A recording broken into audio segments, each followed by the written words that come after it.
اعوذ باللہ من الشیطان الرجیم بسم اللہ الرحمن الرحیم انما ولیکم اللہ ورسولہ والذین آمنوا الذین یقیمون الصلاة ویؤتون الزکاة وهم راکعون ومن يتول اللہ ورسولہ والذین آمنوا فإن حزب اللہ هم الغالبون۔ یہ سورہ مائدہ کی دو آیتیں آپ کے سامنے پڑھی گئی، 55 اور 56۔ پچھلی آیت میں اللہ تبارک و تعالیٰ نے ایمان والوں کو یہ نصیحت کی اور یہ تنبیہ فرمائی اور ایک پیشن گوئی دی کہ مسلمانوں، تم میں سے اگر کوئی مرتد ہو جائے، دین اسلام کو چھوڑ دے، تو اس سے اللہ تبارک و تعالیٰ کا کوئی نقصان ہونے والا نہیں ہے۔ اللہ تبارک و تعالیٰ کسی بندے کا محتاج نہیں ہے۔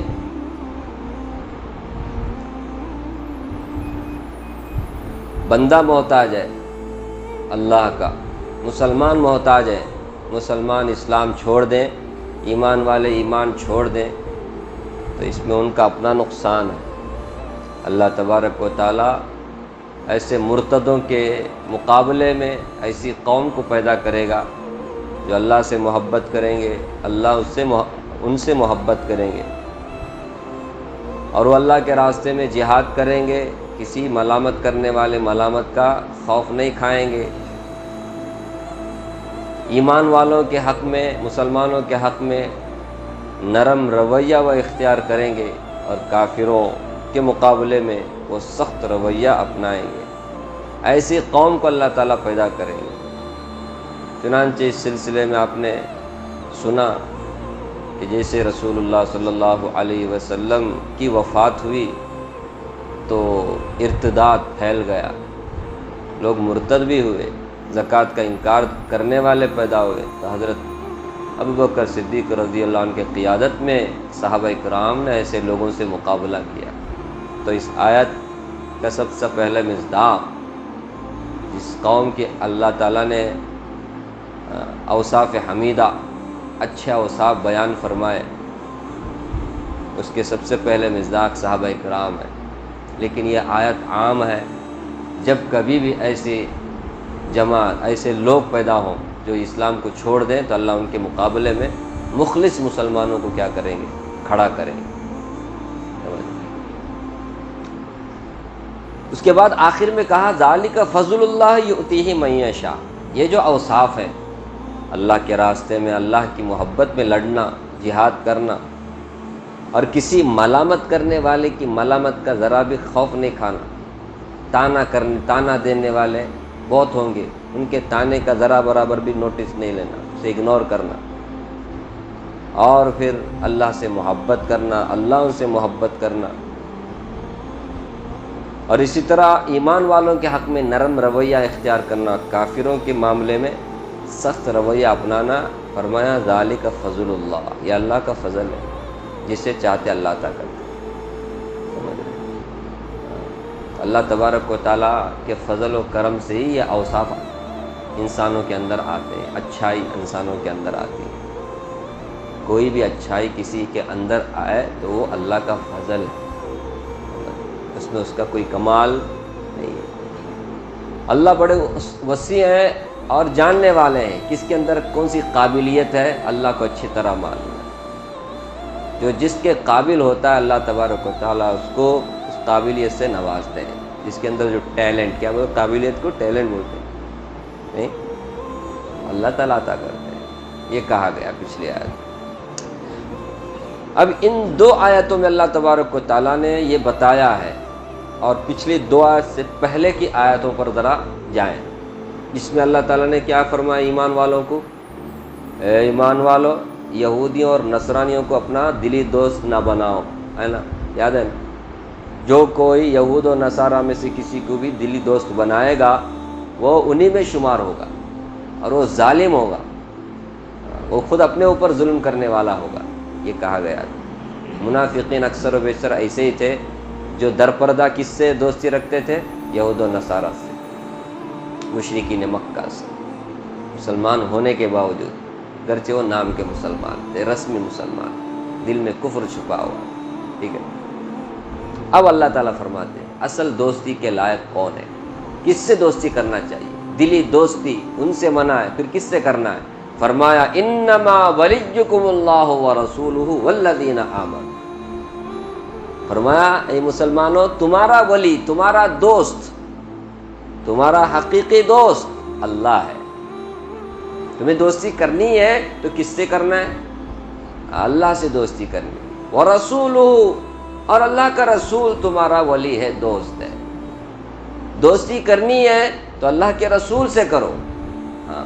والذین آمنوا، اور ایمان والے ہیں تمہارے حقیقی دوست، ان سے دوستی کرو، ان کے ساتھ تعلق بناؤ۔ جو اللہ کے ساتھ تعلق، اللہ سے دوستی کرے گا، اللہ کے رسول سے دوستی کرے گا، مسلمانوں سے دوستی کرے گا، اس کا کیا پرتی پھلا ہے وہ آگے اللہ نے بیان فرمایا ہے۔ ایسے لوگ غالب آئیں گے، ایسے لوگ غالب آئیں گے، کامیاب ہوں گے، نجات پائیں گے۔ تو دلی دوستی رکھنا ہے، اللہ سے رکھو، اور جس کو اللہ سے سچی دوستی ہوتی ہے نا، پھر اللہ تبارک و تعالیٰ کے احکامات سے، اللہ تبارک و تعالیٰ کے بندوں سے، خاص کر کے ایمان والے بندوں سے، اللہ کے سب سے محبت ہو جاتی ہے اس کو۔ اللہ سے اگر کسی کو محبت ہو جائے، سب سے محبت، قرآن سے محبت، شریعت سے محبت، ایمان والوں سے محبت، نمازیوں سے محبت، داڑھی والوں سے محبت، ٹوپی والوں سے محبت، حاجیوں سے محبت، روزے داروں سے محبت، زکوٰۃ دینے والوں سے محبت۔ یہ سب کیسے محبت آتی ہے؟ کیونکہ اس کو اللہ تعالیٰ سے تعلق ہے، اللہ سے دوستی اس کی نہیں۔ اب ایک آدمی کو ایک آدمی سے دوستی ہوتی ہے تو پھر اس کے بچوں سے بھی دوستی، نہیں سمجھے؟ ایک مولوی صاحب سے ایک آدمی کو دوستی، سچی دوستی ہوئی تو وہ مولوی صاحب کے بچوں سے بھی اس کو دوستی ہوتی ہے، محبت ہوتی ہے۔ کیا بولتے ہیں؟ جو مولوی صاحب سے دوستی کرتا ہے اور اس سے محبت کرتا ہے، اس کے بچوں سے محبت نہیں کرتا، تو سمجھنے کا دال میں کچھ کالا ہے، سمجھ رہے؟ وہ کیسے ہو سکتا ہے؟ میں ایک مثال دے رہا ہوں، کیا خان صاحب؟ تو انما ولیکم اللہ ورسولہ، لیکن وہ ایمان والے بولے تو کون؟ وہ ایمان والے بولے تو کیا رسمی مسلمان، روایتی مسلمان، خاندانی مسلمان؟ نہ، فرمایا الذین یقیمون الصلاۃ، ایمان والوں کے سب سے پہلی صفت، سب سے پہلی نشانی یہ ہے کہ وہ نمازوں کو قائم کرتے ہیں، پڑھتے نہیں، قائم کرتے ہیں۔ پڑھنے والے کبھی پڑھے کبھی نہیں پڑھے، قائم کرنے والے ہمیشہ پڑھتے رہتے ہیں اور پورے آداب اور شرائط کی رعایت کر کے پڑھتے ہیں۔ فرمایا جو نمازوں کو قائم کرتے ہیں یہ ہے ایمان والوں کی سب سے پہلی صفت۔ وَيُؤْتُونَ الزَّكَاةَ، اور زکوٰۃ ادا کرتے ہیں۔ یہ نماز اینڈ زکوٰۃ، یہاں دو عبادتوں کا ذکر کیا ہے، یہ بنیادی عبادتیں، اس کا یہ مطلب نہیں باقی عبادتیں نہیں کرے تو بھی چلتا، نہیں، یہ دو عبادتیں مالی اور بدنی عبادتوں میں بنیادی حیثیت رکھتے ہیں۔ بدنی عبادت میں سب سے امپورٹنٹ کون ہے؟ نماز ہے، کہ نماز پڑھنے سے بندے کا تعلق اللہ سے قائم ہوتا ہے اور پڑھتے رہنے سے مضبوط ہوتا ہے، سمجھ رہے ہیں؟ تو ایمان والا وہ ہے جس کا تعلق اللہ سے کیا ہوتا ہے؟ اس کا کنیکشن، ہاں تعلق پورے سمجھ میں، کنیکشن اللہ سے ہوتا ہے، اللہ سے مضبوط اس کا کنیکشن رہتا ہے۔ اور زکوٰۃ ادا کرنے سے دو فائدے، ایک تو اس کے اندر سے بخالت چلی جاتی ہے، کنجوسی چلی جاتی ہے، کہ اہم فائدہ ہے، کنجوسی جانا بہت ضروری ہے، بخالت کا جانا ضروری ہے، یہ بہت گندا وصف ہے، آدمی کو دینے والا بننا چاہیے، کسی کے ہمدردی دکھ درد میں کیا ہونا چاہیے؟ اسے شامل ہونا چاہیے، خیر خواہی ہونی چاہیے، کسی کا نفع سوچنا۔ زکوٰۃ ادا کرنے سے یہ اوصاف پیدا ہوتے ہیں، بخالت چلی جاتی ہے، اور دوسرا فائدہ یہ ہوتا ہے غریبوں کا، مسکینوں کا، فقیروں کا، یتیموں کا، بیواؤں کا فائدہ ہوتا ہے۔ ہاں، زکوٰۃ ادا کرنے سے فائدہ کس کا ہے؟ غریبوں کا ہے۔ اللہ چاہتے ہیں کہ مسلمان صحیح طور پہ زکوٰۃ ادا کرے، افسوس ہے مسلمان صحیح طور پہ زکوٰۃ ادا نہیں کرتا، اس لیے ہمارے مسلمانوں کی غربت میں کوئی فرق نہیں پڑ رہا ہے، بلکہ زیادہ زیادہ ہی غربت بڑھتی جا رہی ہے۔ پتہ نہیں کہاں جاتا ہے زکوٰۃ کی رقم، کہاں جاتی ہے پتہ نہیں، ہر سال جو جن کو دینے والے دیتے رہتے ہیں، اس میں کمی نہیں آتی، وہ فہرست و لسٹ میں اور زیادتی ہوتی ہے کیا ہو. اور کچھ لوگ ہیں زکوٰۃ ابھی انہوں حقدار نہیں ہے زکوٰۃ کے، لیکن پھر بھی لے رہے ہیں، اور یہ دینے والے بھی بنا دیے ہیں پرماننٹ، دینے کا دیتے رہتے، تحقیق بھی نہیں کرتے کون حقدار ہے کون حقدار نہیں ہے.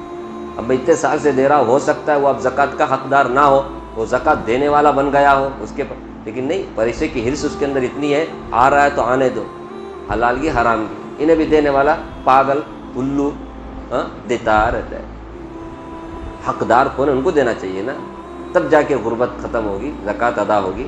کیا بول، تو زکوٰۃ کا یہ فائدہ ہے. تو فرمایا نماز اور زکوٰۃ یہ دو عبادتیں امپورٹنٹ ہیں. سورہ توبہ بھی میں ہے، فَإِن تَابُوا وَأَقَامُوا الصَّلَاةَ وَآتَوُا الزَّكَاةَ فَإِخْوَانُكُمْ فِي الدِّينِ. سمجھ رہے، کافر مشرک اگر توبہ کرے، سچی توبہ کر کے ایمان قبول کرے، نماز قائم کرے، زکوٰۃ ادا کرے، تمہارے بھائی ہیں. ایمان کی نشانی ہے نماز اینڈ زکوٰۃ ادا کرنا. تب جا کے اللہ نے فرمایا مسلمانوں سے، تو یہ کافر مشرک تمہارے بھائی ہو گئے. اللہ اکبر. اب تک تو دشمن تھے یہ تمہارے، لیکن جیسے ہی ایمان قبول کر کے نماز اور زکوٰۃ، ایمان دکھتا ہے کہ جی ایمان دکھتا نہیں ہے، لیکن کیا دکھتا ہے؟ نماز دکھتا ہے، زکوٰۃ کا دینا دکھتا ہے. کسے نہیں دے تو جس کو دیتے اس کو تو دکھتا ہے. تو یہ علامت ہے. فرمایا یہ تمہارے بھائی ہیں، ان سے دوستی کرو. اللہ نے فرمایا یہ تمہارے دوستی بننے کے قابل ہیں، لائق ہیں. انما ولیکم اللہ. فرمایا آگے وہم راکعون، ساتھ ہی ساتھ وہ رکوع کرنے والے. یہاں رکوع کرنے سے مراد لغوی معنی نہیں ہے. رکوع کرنا، رکوع کا معنی کیا ہے اصل میں لغت میں؟ یہ کہ رکوع کرنا نماز میں رکوع کرنا، معاف کرنا، اصطلاحی معنی یا مراد نہیں ہے. رکوع کرنا جھکنا، مفسرین نے کہا جھکنے والا. کس کے سامنے؟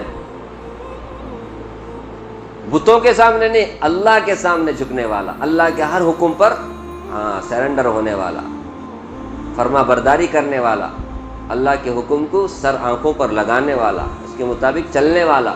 فرمایا ایسے جو ایمان والے ہیں نا، یہ تمہارے دوست بننے کے قابل ہیں، ان سے دوستی کرو. سمجھ رہے؟ سب کے سامنے جھک رہا ہے، اللہ کے سامنے جھکنے کی توفیق نہیں. ایسے مکاروں سے دوستی مت کرو. سمجھ رہے؟ جا کے قرگجا کے سامنے بھی جھکتا ہے، جا کر کے مزار کے پاس بھی جھکتا ہے، جا کے فلاں منسٹری کے سامنے بھی جھکتا ہے، فلاں اس کے بھی سامنے جھکتا ہے. توفیق نہیں ہے جھکنے کی تو کس کے سامنے؟ اللہ کے سامنے. اگر کوئی ہمارا مسلمان M L A M P پہلی صف میں نماز پڑھنے والا بن جائے، میں پوچھ رہا ہوں نہیں ایسا کہیں ہے کیا؟ میں پوچھ رہا ہوں. مشکل سے کبھی جمعہ میں آئے تو آئے، وہ بھی آخر. اگر ہمارے مسلمانوں میں مالدار قسم کے بڑے بڑے لیڈر قسم کے لوگ پہلی صف میں نماز پڑھنے والے بن جائے، کیا ہو جائے گا؟ نہیں کیا انقلاب آئے گا؟ نہیں. یہ ضروری ہے، لیکن نہیں، ہم لوگ اسے ضروری نہیں سمجھتے. دنیا بھر کی چیزوں کو ضروری سمجھتے ہیں، قرآن کریم کی باتوں کو ذرا برابر بھی کیا نہیں لیتے، سیریس نہیں لیتے. وہی کافر ایک زمانے میں مکہ کے جب رسول اللہ سناتے تھے ان کے سامنے قرآن کریم، اساطیر الاولین بولتے تھے، وہ پہلے والوں کے قصے کہانی ہے، یہ سب بوگس ہے، اس کی حقیقت نہیں. آج ہم مسلمان ہیں، ایمان ہے، یہ قرآن ہے، اللہ کا کلام ہے بولتے، لیکن تصور، سوچ، خیال شاید ویسے ہی ہے جیسے کافر. اللہ حفاظت کرنا. ورنہ کیا بات ہے، ورنہ کیا ہے کہ مسلمان اسے سیریس نہیں لیتا. نماز قائم کرو، نماز قائم کرو، روزانہ 5 وقت حی علی الصلاۃ حی علی الفلاح، اللہ کی طرف سے بلاوا. ذرا برابر بھی ہم لوگوں کو فکر نہیں ہے، اور ہم ہیں ایسی زندگی گزار رہے. سوچو یار، ایک آدمی کو اتنی مرتبہ بلاتے پھر نہیں آتا تو اللہ کا غضب کیسے نازل ہونا چاہیے اس کے اوپر، نہیں؟ تو پھر اب سوچو نا، مسلمان قوم زندہ ہے اب تک بھی، یہ اللہ کا فضل نہیں ہے؟ یہ مسلمان قوم جس میں سے 90% سے بھی زیادہ لوگ اللہ کی اس حی علی الصلاۃ حی علی الفلاح کا ذرا برابر بھی کیا نہیں کرتے، وہ خیال نہیں کرتے، اس کی فکر نہیں کرتے. ایسے ظالم، ایسے فاسق، منافق، بلکہ کافر. اللہ نے فرمایا، اللہ کے رسول نے فرمایا حی علی الصلاۃ حی علی الفلاح کی آواز سنے پھر بھی کیا نہ کرے، وہ اس پر جواب نہ دے، نماز نہ پڑھے، سراسر ظلم ہے، کفر ہے، نفاق ہے. تو تمہارے دوست بننے کے قابل یہ لوگ ہیں، مسلمان ہیں، اللہ اللہ کے رسول ہیں۔ مسلمان بھی کون؟ جو نماز قائم کرتے ہیں، زکوٰۃ ادا کرتے ہیں۔ ہم کس سے دوستی کرتے ہیں؟ دلی دوستی۔ ہماری دلی دوستی نہیں ہے، سب دوستی جو ہے نا سب مفاد پرست ہے، خود غرضی، سیلفش۔ ہماری دوستی جو بھی ہے اللہ حفاظ کس اللہ ماشاء اللہ، اس لیے بولتے ہیں نا سچے علماء سے محبت کرو، اللہ والوں سے محبت کرو، صحابہ اکرام سے محبت کرو، اس میں للہیت ہے، خود غرضی نہیں ہے۔ ہر ایمان والے سے محبت ہو، کیا بولتے ہیں، اس میں خود غرضی نہیں ہے کہ مالدار سے محبت ہے، لیڈروں سے محبت ہے، بڑے بڑے کروڑ پتیوں سے محبت ہے، کیا مطلب ہے؟ تو پیسے سے محبت ہے، عہدے منصب سے محبت ہے، ایمان والے سے محبت نہیں۔ ایمان کی بنیاد پر محبت ہونی چاہیے، اسے بولتے بے غرض محبت۔ ایمان چھوڑ کر کے، اللہ اللہ کے رسول کو چھوڑ کر کے جو محبت بھی کی جائے گی وہ خود غرضی ہے، وہ خود غرضی سمجھتے ہیں نا، کچھ غرض رکھ کر کے کام کرتے۔ خیر، اس کے بعد فرمایا وَمَن يَتَوَلَّ اللَّهَ وَرَسُولَهُ، جو کوئی اللہ اللہ کے رسول سے دلی محبت کرے گا، دوستی کرے گا، والذین آمنوا، اور ایمان والوں سے دوستی کرے گا، فإن حزب اللہ هم الغالبون، یہ اللہ کی جماعت ہے اور یہی جماعت غالب آئے گی، غالب آئے گی۔ سمجھ؟ پہلے تو کیا کہا، تمہاری دوستی کس سے ہونی چاہیے، تمہارے دوست بننے کے قابل کون لوگ ہیں۔ اس کے بعد اللہ نے فرمایا کہ جو کوئی اللہ اللہ کے رسول سے اور ایمان والوں سے دوستی کرے گا، ویسے لوگ ہی کیا ہوں گے، غالب آئیں گے، کامیاب، غالب، سب پر عزت، غلبہ ایسے لوگوں کو ملے گا۔ ابھی آپ مجھے بتاؤ، اللہ کی جماعت سے مراد کون ہے؟ یہی ایمان والے نا۔ جو کوئی اللہ اللہ کے رسول سے اور پھر مسلمانوں سے دلی دوستی رکھیں گے تو پھر یہ اللہ کی جماعت ہے، اور یہ اللہ کی جماعت غالب آئے گی، یہ قرآن کہتا ہے۔ اب آپ ہی بتاؤ، آج دنیا میں مسلمان غالب ہیں، مغلوب ہیں، کامیاب ہیں، ناکام ہیں، عزیز ہیں، ذلیل ہیں؟ بتاؤ۔ ایک دم الٹا نا، ناکام ہے نہیں، مغلوب ہے نہیں، ذلیل ہے نہیں، کیا کہتا ہے؟ قرآن کہتا ہے غالب ہے۔ تو اب قرآن سچا ہے، اب کے لوگ سچے ہیں؟ قرآن سچا ہے، ہم جھوٹے ہیں۔ ہمارے اندر وہ اوصاف نہیں ہے جو اوصاف اللہ تعالیٰ نے غالب ہونے کے لیے بنائے، سمجھے؟ جن اوصاف کا حامل مسلمانوں کو ہونا چاہیے، حزب اللہ، اللہ کی جماعت کے لیے ہونی چاہیے جو صفت، وہ صفت ہم کھو دیے ہیں۔ اگر ہمارے اندر وہ صفت آ جائے، وہ اوصاف آ جائے، وہ کمالات آ جائیں، وہ جو علامتیں، جو نشانیاں حزب اللہ کے لیے اللہ نے بتائی ہے وہ آ جائیں، تو پھر ضرور بھی ضرور کیا ہو جائیں گے، ہم غالب آئیں گے۔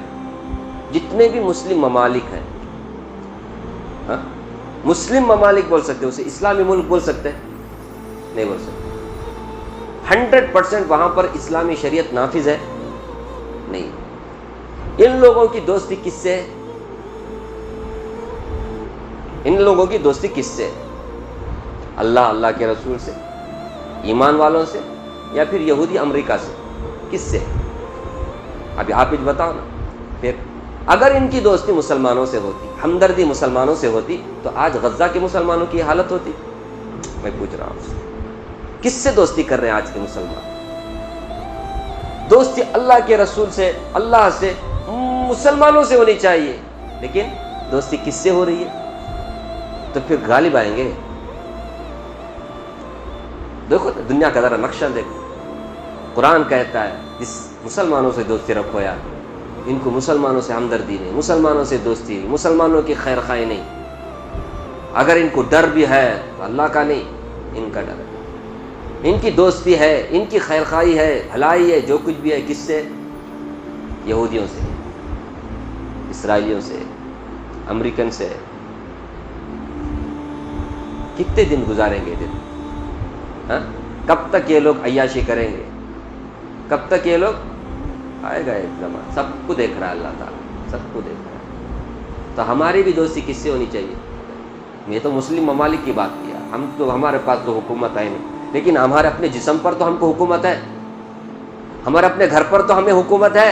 یہ اللہ کا فضل نہیں ہے؟ ورنہ ایسے بھی ہیں مسلمان جن کو اپنے جسم پر بھی حکومت نہیں ہے، قیدی میں بنے ہوئے، جیل میں، کچھ نہیں کر سکتے. اللہ نے ہم کو آزادی دی کہ نہیں؟ کہ ہم بھی چاہتے ہیں ہم کو بھی قیدی بنایا جائے، ہم کو بھی آزادی نہیں ہے. ہم کو ہمارے جسم پر حکومت کرنے کا اللہ نے دیا ہے نا، ارے موقع ہے نا. تو پھر ہم یہ نہیں کر سکتے کہ ہم جو یہودیوں کو فائدہ پہنچانے والے پروڈکٹس ہیں ان کو کیا کر دیں، اس کا بائیکاٹ کر دیں، اور بتائیں کہ ہماری دوستی فلسطینی مسلمان بھائیوں سے ہے، کس سے نہیں ہے. لیکن نہیں، کتنا بھی سمجھاؤ، کتنا بھی، اتنے بے حس ہو گئے ہیں، اتنے نالائق ہو، کتنے گر گئے مسلمان کہ ہمارے مسلمان بھائی مارے جا رہے ہیں، خون سے لت پت ہیں، روزانہ بچے مارے جا رہے ہیں، چیتڑے ان کے اڑ رہے ہیں. پرسوں ایک لاش دیکھا ہے، اللہ اکبر، دیکھ نہیں سکتے آپ. چیتڑے سمجھتے ہیں نا جی، پہلے زمانے میں ہے نا، ابھی زمانے میں نہیں، ماشاءاللہ اس زمانے میں ہے نا، چیتڑے بھی کیسے ایک دم خوبصورت ہوتے. کچن روم میں چیتڑا بولے تو کیسا، وہ جو کالک کا چندی بولتے ہیں، ہمارے اس زمانے میں کالک کا چندی بولتے ہیں، اس کا کبھی ادھر پھٹا ہوا ہے، ادھر پھٹا ہوا ہے، ادھر، سمجھ رہے کیا کنتر. اسے لاش ہے، سمجھ رہے، بمباری کی وجہ سے. کیسے بھی مسلمان ہیں، اتنا سب کچھ ہونے کے باوجود بھی انہیں کے پروڈکٹس خریدتے ہیں، اس کے بغیر چارہ ہی نہیں بولتے. اتنا بھی ہم نہیں کر سکتے، نہیں اس کا نعم البدل نہیں ہے. ارے نہیں تو پرواہ نہیں بھائی، تم کیا وہ ضروری ہے KFC کھانا، میکڈونلڈ جانا؟ آج بھی بڑے بڑے جو مال ہیں مسلمانوں کے چنا مال، اس میں ہے نا یہ دکان، ان کو پیسہ چاہیے، بس ان کو پیسہ چاہیے. کتنے بڑے بڑے دکان ہیں آج بھی وہاں پر، وہ ڈرنکس جو ان کے کمپنی کے چل رہے ہیں. ایمانی غیرت نہیں ہے آج کے مسلمان کے اندر، مر گئی یہ غیرت. ایمان صرف نام کے مسلمان آج ہوں. دوستی اگر سچی ہوتی مسلمانوں سے تو پھر آج کا مسلمان اس طرح سے غداری نہ کرتا غزہ کے مسلمان کے ساتھ، اور یہودیوں کا سپورٹ نہ کرتا. معاف کرنا، پھر سے وہاں چایا میں بول کر بولے کیا کرنے کا. قرآن کریم زندہ کتاب ہے نا، اس کو تو ہمارے کو روز مرہ میں ہونے والے حالات پر منطبق کرنا چاہیے، تبھی تو قرآن کی آیت ہمارے کو اچھی طرح سمجھ میں آئے گی. ادھر ادھر کیا کیا گرا ہے تو بھی تم وہاں جا کے جوڑتے. تو اب سنو نا یہ کیا ہے، اور اللہ نے کیا فرمایا. دوستی کی بات ہو رہی ہے نا. دیکھو نا، میں ہمیشہ بولتا ہوں قرآن کس کی کیسی کتاب ہے؟